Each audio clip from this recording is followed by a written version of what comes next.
Assalamualaikum warahmatullahi wabarakatuh. Perkenalkan, nama saya Nur Ismi Pulogu dengan NIM 221422064. Jurusan Ilmu Hukum dan Kemasyarakatan kelas C, Fakultas Ilmu Sosial, Universitas Negeri Gorontalo.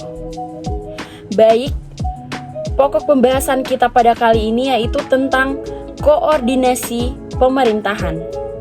Pentingnya koordinasi atau coordination telah disadari sejak lahirnya peradaban dan budaya manusia. Fungsi koordinasi dipelajari dan diangkat menjadi konsep manajemen sejak awal abad 20. Henry Fayol mengungkapkannya dalam Industry and General Administration pada tahun 1949 dari aslinya 1916. Berbahasa Prancis dan Lauter Guic melalui artikel Notes on the Theory of Organization. Dalam Papres on the Science of Administration tahun 1937 menempatkan koordinasi sebagai salah satu di antara 7 fungsi eksekutif Pochard. George R. Terry dalam Principles of Management pada tahun 1959 menempatkan uraian tentang koordinasi dalam bagian 1 tentang fundamental atau constitution. Bab 3 sesudah bab 1 tentang Sam's Basic Concept of Management dan bab 2 tentang manajemen the vital process.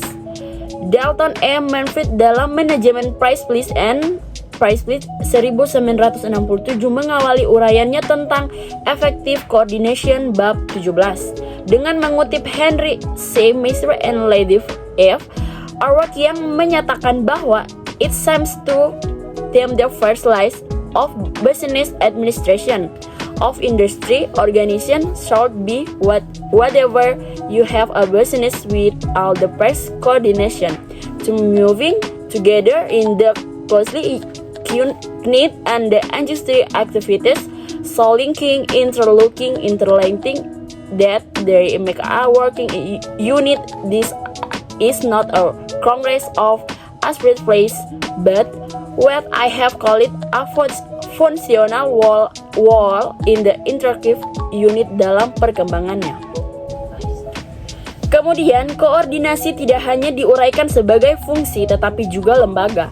Bahkan perilaku dari teori organisasi di masa berlakunya undang-undang tentang pokok-pokok pemerintahan di daerah yang menganut asas keseimbangan antara desentralisasi dengan dekontralisasi, atau namun dalam praktik deskontralisasi dominan terhadap desentralisasi. Koordinasi antara aparat daerah dengan aparat pusat di daerah dianggap penting sehingga hal ini diatur dalam pasal 80 dan 85 undang-undang tersebut. Berturut-turut tentang koordinasi pembangunan dan koordinasi pemerintahan. Dalam hubungan itu, koordinasi dianggap sebagai lembaga. Koordinasi pemerintahan tidak lagi diatur secara eksplisit di dalam undang-undang pemerintahan daerah. Dilihat dari sudut manajemen pemerintahan, koordinasi yang dianggap sebagai titik kelemahan penyelenggaraan pemerintahan dan pembangunan sampai sekarang tetap tidak dianggap krusial. Baik, selanjutnya ada penjelasan tentang pendekatan. Ada 2 cara pendekatan yang dapat digunakan dalam upaya memahami gejala koordinasi. Yang pertama yaitu pendekatan politik, nominatif atau birokratif. Pendekatan ini yang dianut oleh pemerintah Indonesia sampai sekarang. Menurut pendekatan politik, koordinator ditetapkan terlebih dahulu atau ditetapkan bersama-sama dengan unit-unit kerja lain. Kegiatan koordinator itu yang telah disebut koordinasi, kata kuncinya adalah koordinator mengkoordinasi kedua pendekatan manajemen atau emprik. Menurut pendekatan ini, koordinasi merupakan kebutuhan setiap orang atau institusi. Koordinasi dulu baru koordinator. Kebutuhan akan dikoordinasi mendorong setiap orang atau kelompok untuk berkoordinasi satu dengan yang lain. Kata kunci adalah berkoordinasi. Dalam hal ini, setiap pihak dapat berkoordinasi satu dengan satu yang lain. melalui koordinator. Jadi, koordinasi bisa terjadi tanpa ada koordinator. Kuncinya adalah kemauan dan tekad untuk senantiasa mengutamakan kepentingan keseluruhan ketimbang kepentingan kelompok atau bagian. Pengertian koordinasi. Kata coordination berasal dari co dan ordinary, yang berarti to regulate. Dilihat dari pendekatan empirik dikaitkan dengan segi etimologi, koordinasi diartikan sebagai kegiatan yang dilakukan oleh berbagai pihak yang sederajat untuk saling memahami informasi dan mengatur bersama hal tertentu, sehingga di satu sisi proses pelaksanaan tugas dan keberhasilan pihak yang lain. Terry sendiri mendefinisikan koordinasi sebagai the orderly coordination of effort to provide the proper amount, timing, and direction of executing resulting.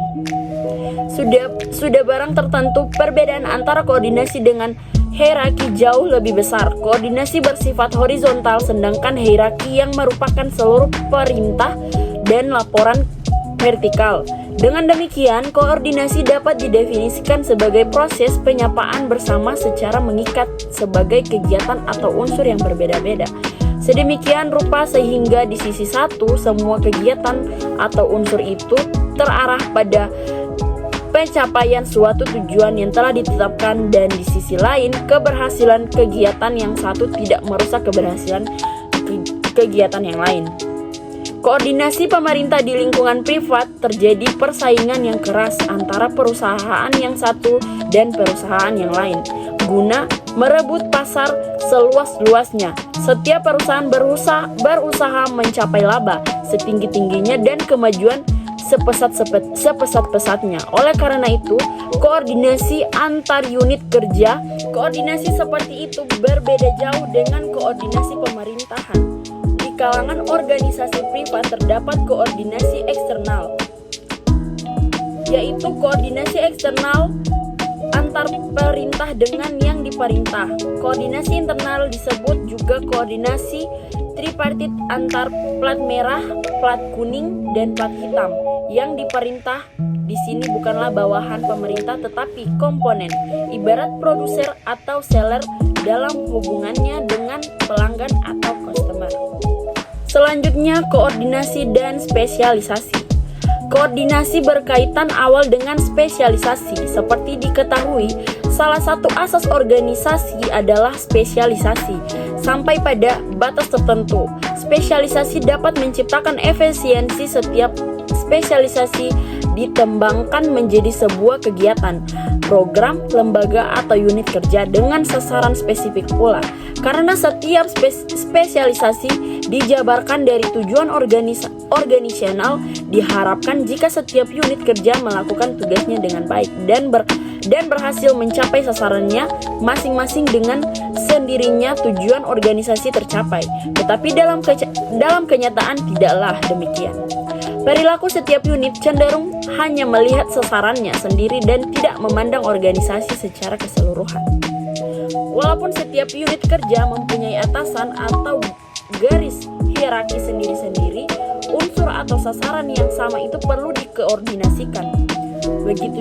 Begitu sesuatu organisasi dibentuk atau koordinasi internal dan eksternal harus jalan, yang satu berkoordinasi dengan yang lain atau berbagai kegiatan lainnya. Selanjutnya yaitu tujuan koordinasi. Pengertian tentang koordinasi di atas menyiratkan bahwa koordinasi bertujuan pertama yaitu menciptakan dan memelihara efektivitas organisasi setinggi mungkin melalui sinkronisasi, penyelesaian, kebersamaan, dan lesi nambung antara berbagai kegiatan dipendam atau suatu organisasi. Kedua, mencegah konflik dan menciptakan efisiensi setinggi-tingginya. Setiap kegiatan independen yang berbeda-beda melalui kesepakatan yang mengikat semua pihak yang bersangkutan. Dan ketiga yaitu menciptakan dan memelihara iklim dan sikap saling responsif antusiatif di kalangan unit kerja independen dan independen yang berbeda-beda agar keberhasilan unit kerja yang satu tidak dirusak oleh keberhasilan unit kerja yang lain. Melalui jaringan informasi dan komunikasi efektif dilihat dari definisi koordinasi dan tujuan koordinasi di atas adalah keliru jika koordinasi didefinisikan sebagai proses penyentuhan gerak. Selanjutnya yaitu bentuk koordinasi. Identifikasi beberapa bentuk koordinasi sebagai berikut, yaitu koordinasi waktu. Koordinasi waktu atau sinkronisasi merupakan proses untuk menentukan mana kegiatan yang dapat berjalan serentak dan mana yang harus berurutan. Jika berurutan, bagaimana urutan-urutannya? Koordinasi ini dilakukan terhadap kegiatan antar unit kerja yang berhubungan dengan dependen, kausal, dan sebagainya. Yang kedua yaitu koordinasi ruang. Koordinasi ruang dapat disebut juga koordinasi wilayah. Koordinasi ini ditempuh jika suatu kegiatan melalui berbagai daerah kerja. Dan yang ketiga yaitu koordinasi interstitusional, yaitu antara berbagai unit kerja yang berkepentingan atas suatu proyek serbaguna atau produk bersama tertentu. Selanjutnya yaitu koordinasi fungsional, yaitu koordinasi yang dilakukan oleh unit kerja yang satu terhadap unit kerja yang lain yang kegiatannya secara objektif berhubungan fungsional. Dan yang kelima yaitu koordinasi struktural, yaitu koordinasi antar unit kerja yang berada di bawah struktur tertentu tanpa melalui subordinasi. Koordinasi seperti ini murni berkehendak berkoordinasi untuk yang satu dengan unit kerja yang secara sukarela. Dan yang terakhir yaitu koordinasi perencanaan oleh James J. Mart dan Herbert A. Simon 1958. Disebut coordination by plan guna mengantisipasi terjadinya gejala kehancuran keberhasilan unit kerja yang satu oleh keberhasilan unit kerja yang lain. Selanjutnya yaitu penjelasan tentang proses koordinasi. Koordinasi merupakan sebuah proses meliputi beberapa langkah. Berbagai proses input koordinasi adalah saling memberi informasi tentang hal tertentu melalui pola komunikasi masing-masing pihak yang menyampaikan informasi tentang kegiatannya. Diadakan adjustment, tawar-menawar, penyepakatan, dan komitmen untuk menanti kesepakatan.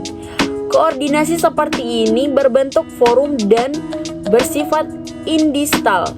Ini adalah koordinasi sebagai lembaga pada tahap embrional.